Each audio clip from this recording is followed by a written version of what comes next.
Have you ever wondered why the biggest football tournament on Earth is being hosted by not one, not two, but three different countries?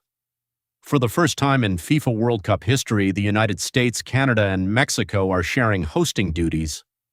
But why would FIFA split its biggest event across three nations instead of choosing just one?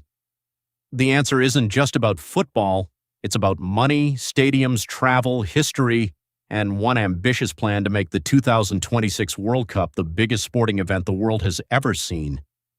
By the end of this video, you'll know exactly why these three countries were chosen together and why it might completely change the future of the World Cup. Let's start with the biggest surprise. For over 90 years, every FIFA World Cup had either one host country or, in rare cases, two. Three hosts? That had never happened before. So what changed? The biggest reason is simple. The tournament itself got much bigger.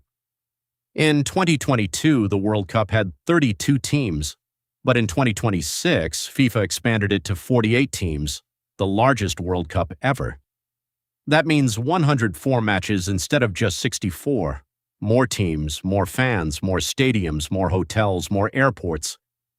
Everything had to scale up dramatically. Imagine trying to organize the Olympics, a Super Bowl, and a music festival all at the same time. That's the kind of challenge FIFA faced. Very few countries could handle an event this massive on their own. That's where the United States, Canada, and Mexico came in. Instead of competing against each other, the three countries joined forces and submitted what became known as the United Bid. In 2018, FIFA members voted on two final options, Morocco or the United Bid. The result wasn't even close. The North American bid received 134 votes, while Morocco received 65, officially earning the right to host the 2026 FIFA World Cup. But here's something many people don't realize. Even though there are three host nations, the United States will host most of the tournament. Out of the 16 host cities, 11 are in the U.S., Mexico has 3, Canada has 2. The World Cup final is also scheduled to take place in the New York, New Jersey area. So why is the United States doing most of the work? Because it already has something almost no other country has. Huge stadiums. Many NFL stadiums already seat between 60,000 and 80,000 fans.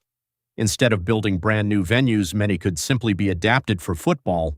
That saves time, it saves money, and it reduces construction on a massive scale. Now here's another interesting twist. Mexico brings something the United States and Canada simply can't. History.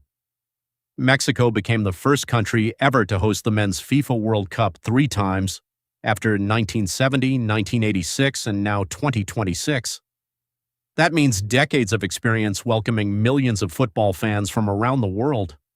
Canada, meanwhile, is writing a different story. This is the first time Canada has hosted the men's FIFA World Cup. Football has grown rapidly there over the last decade, and hosting gives the country a chance to introduce the sport to an even bigger audience. So each country brings something unique. The United States provides world-class infrastructure. Mexico provides football tradition. Canada represents the sport's growing future. Together, they create something no single country could offer alone. But there's another reason FIFA loved this idea. Fans. Think about it. North America has hundreds of millions of people, major international airports, extensive highways, and countless hotel rooms. Travel between host cities is much easier than building everything from scratch in one location. With 48 teams bringing supporters from every corner of the world, that kind of infrastructure becomes incredibly important. And of course, there is the business side. The United States is one of the largest sports and advertising markets on the planet. Adding Canada and Mexico creates an enormous combined audience for ticket sales, sponsorships, television rights, tourism, and local businesses.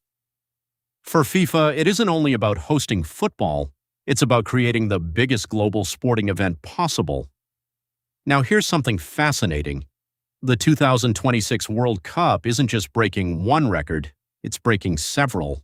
It's the first World Cup with 48 teams, the first with 104 matches, the first hosted by 3 countries, the first played across 16 different host cities, and it could become the most attended FIFA World Cup in history. When you put all of that together, the decision starts to make perfect sense. One country alone would have struggled to host an event of this size. 3 countries working together could spread the workload, welcome more fans, and showcase football across an entire continent. So, why are the USA, Canada, and Mexico hosting the 2026 FIFA World Cup together? Because FIFA wanted to build the biggest World Cup ever, a tournament with more teams, more matches, more fans, more cities, and a stage large enough to introduce football to millions of new people across North America. Whether this becomes the greatest World Cup in history is something we'll only know after the final whistle. But one thing is already certain: the 2026 FIFA World Cup has changed the tournament forever. If you enjoyed this video and want football explained in the simplest way possible, from World Cup rules to tactics, history, and the biggest stories in the game, make sure to subscribe, because this is only the beginning.